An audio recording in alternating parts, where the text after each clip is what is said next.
नमस्कार, मेरा नाम आलोक है। आप लाइव देख रहे हैं। रुपौली उपचुनाव को लेकर अपडेट हम आपको दे रहे हैं। सुबह से तीसरे राउंड की गिनती हो चुकी है।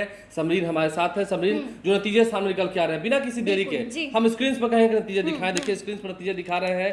जो तस्वीर निकल के आ रही है, कलाधर प्रसाद मंडल को 17,303 मत मिले हैं।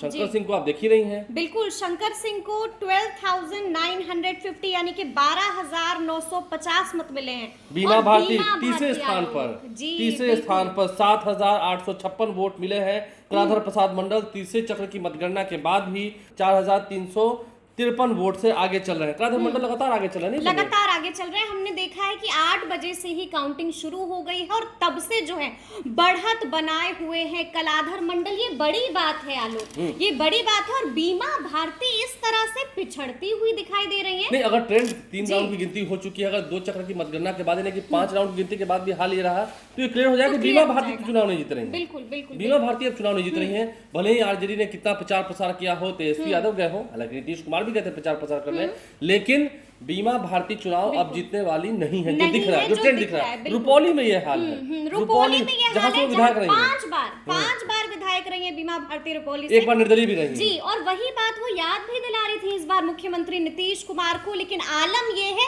आपको हमने बताया है कि तीसरे राउंड की गिनती चल रही है। बढ़त बनाते हुए लगातार दिख रहे हैं कलाधर मंडल। लेकिन हमें यहाँ पर जिक्र करना होगा शंकर सिंह का। निर्दलीय चुनाव लड़े। देखिए, शंकर सिंह ने 2020 में भी चुनाव लड़ा था। उस वक्त भी वो दूसरे स्थान पर थे, लेकिन उस वक्त वो लोजपा के उम्मीदवार थे और वहां से सीपीआई चुनाव लड़ी थी 2020 में। लेकिन इस बार शंकर सिंह ने इस्तीफा दिया लोजपा से। शुरू से बड़े लड़ाके रहे। हमने देखा बड़े बड़े जो लोग थे वो शंकर सिंह को सपोर्ट करते हुए दिखे। शंकर सिंह ने अच्छी फाइट दी है और कई टक्कर है, ये भी मान सकते हैं। ठीक है, 4,500 का आंकड़ा है, 4,500 का आंकड़ा विधानसभा के उपचुनाव में तीसरा ही राउंड हुआ है। तो शंकर सिंह और जेडीयू में कई टक्कर है। शंकर सिंह कई टक्कर दे रहे हैं जेडीयू को, लेकिन जेडीयू फिलहाल बढ़त बनाए हुए है, लगातार बढ़त बनाए हुए हैं। अगर हम जेडीयू की बात करें तो जेडीयू में भी नीतीश कुमार ने जाकर जो प्रचार किया, ये बात तो तय है। तमाम एनडीए के नेताओं ने, सम्राट चौधरी ने वहां अच्छा रोड शो किया। सम्राट चौधरी ने अपील की। अशोक चौधरी ने वहां पर 4-5 दिनों तक कैंप किया। अशोक चौधरी ने खूब प्रचार प्रसार किया। चिराग पासवान पहुंचे थे। सभी लोग, जितना मांझी से लेकर सभी लोगों का वहां पर सपोर्ट था। और नीतीश कुमार ने क्या कहा था कि हमें छोड़कर चली गई है, यानी कि ये बात तो तय हो गई ना कि जो नीतीश कुमार को छोड़कर जाते हैं उनका हश्र यही होता है। नीतीश कुमार को छोड़कर आप जाएंगे और फिर चाहेंगे कि वहां से चुनाव जीत जाए, ये संभव नहीं होता हुआ दिख रहा है। और अगर 1-2 राउंड और बीमा भारती पीछे रही तो खेल साफ है, क्योंकि 12 राउंड की ही गिनती होनी है। 3 राउंड खत्म हो चुका है, 9 राउंड बाकी है। तो आप समझ सकते हैं लगभग हम कहें तो 30% वोट काउंट हो चुके हैं।